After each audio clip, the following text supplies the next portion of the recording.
नमस्कार मु हर्ष परीक्षा ए भिडियो रे आपण मानकु वेलकम करछि। प्रिय बंधुगण ए भिडियो रे विशेष करी पब्लिक इन्फॉर्मेशन ऑफिसर को मन रे जो सब अछि गोटे कंफ्यूजन अछि ताकू दूर करिया को मु चेष्टा करूछि। काहे कि ना जते बेले आपण मानकर पब्लिक इन्फॉर्मेशन ऑफिसर बदली ही जानती, ट्रांसफर ही जानती बा सेक्शन चेंज ही जाय सेते बेले से जो सब एक्सेस करछंती आपनकर जते सब खाता पत्र बा जते सब आपनकर रजिस्टर गुडाक बा आपण मानकर जो अछि आरटीए पोर्टल तार यूजर आईडी पासवर्ड से समस्त ठीक भाव रे आपण माने ना जो आसुछंती पीआईओ तांकू दिया जाउ नाही। एबे जारी फल रे से माने निश्चित भाव रे गवर्नमेंट को बारंबार से माने मेल करथबे। गवर्नमेंट को निश्चित भाव रे से माने यूजर आईडी हमर नाही आपनकर मिसप्लेस हेची दिया जाउ एभली कहथबे निश्चित भाव रे। तेणु करी एई जिंसटा को अवॉइड करिया पय मु ए वीडियो टी आपण मानकु देखौची। गोटे चिट्ठी संख्या मु आपण मानकु देखौची देखंतु आपणकर चिट्ठी संख्या है आपणकर 7123 आउ डेट है आपणकर 25/7/2015।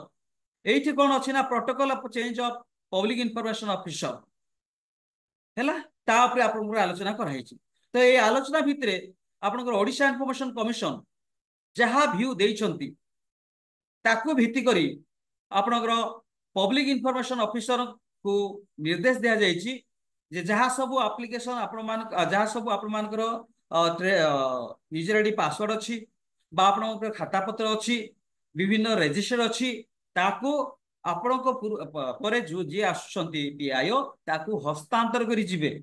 जदि हस्तांतर करी न जिवे ताहेले पछांतर जदि कौन सी प्रॉब्लम हबो बा समस्या क्रिएट हबो ताहेले आपण माने ही निजे ताई रे। एटा किए बाहर करछंती ना आपनकर जे नोडल डिपार्टमेंट आईएनपी डिपार्टमेंट से बाहर करछंती। एटा होची protocol of change of public information officer बुझी पारले। तेणु कर जेतेबेले आपण मानकर पासबुक पासबुक मध्य पब्लिक इन्फॉर्मेशन ऑफिसर को डेजिग्नेशन रे तैयार हेते से पासबुक रे केते पैसा अछि बा से पासबुक रो तमाम विवरणी उपरे आमे आलोकपात करेबा जे पीए आसंती। तापरे अन्य विषय वस्तु आपनकर कैश रजिस्टर इन्फॉर्मेशन रजिस्टर आपनकर अपील रजिस्टर जहाँ भी अछि बा आपन निष्पेषण रजिस्टर जहाँ भी अछि तार तमाम विवरणी आमे हस्तांतर करबा दरकार।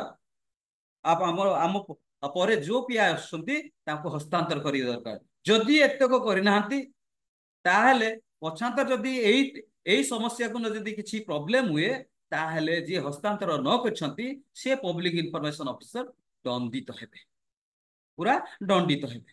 तेणु मु आपण मान को अनुरोध करिया चाहूची बेले बेले आपण मान निश्चित भाव मागुथिबे मु सियोर होची जे आपण माने सर हमरो मिसप्लेस हे गला यूजर आईडी पासवर्ड हमरो पूर्व पीआई थिले से हमकु देई नाहांती बा पूर्व पीआई न देकी पळई गले से ट्रांसफर ही गले एई भली भाव निश्चित भाव आपण मानकर आसुथिबो। तेणु बारंबार आपण माने डिपार्टमेंट बा नोडल डिपार्टमेंट को चिट्ठी करथिबे बा मेल करथिबे जे हमर ए ऑफिसर ना एटा हमकु यूजर आईडी पासवर्ड हमरो मिसप्लेस हेची हमकु दियंतु अजथा। तेणु ए चिट्ठी प्रकार जो माने फॉलो न करछंती जो माने फॉलो न करछंती से मान को निश्चित भाव रे ए चिट्ठी प्रकार एक्शन टेकेबे। तेणु करी आईन जो गवर्नमेंट कहछंती आईन डिपार्टमेंट जहाँ करछंती जे प्रोएक्टिव डिस्क्लोजर अपडेट करबा बा प्रोएक्टिव डिस्क्लोजर अपडेट हेछि कि नाही कोन हेबा को अछि तार तमाम विवरण मध्ये जणे देबा को रजिस्टर अछि को रजिस्टर आपनकर अपडेट हेबार अछि तार विवरण मध्ये हम जणे देबा केते एप्लीकेशन आस्तिला केते एप्लीकेशन आपनकर कंप्लाई करा हेछि तार विवरण मध्ये जणे देबा केते अपील आस्तिला केते डिस्पोज हेछि आ केते डिस्पोज ऑफ हेबा को अछि तार तमाम विवरणी विषय वस्तु सब हैंड ओवर कला परे आपण नचेत जदि सेति प्रति जदि से विषय रे जदि किछि असुविधा हुए ताहेले माने ऑफिशियली आपन प्रति एक्शन टेकिंग कराछ।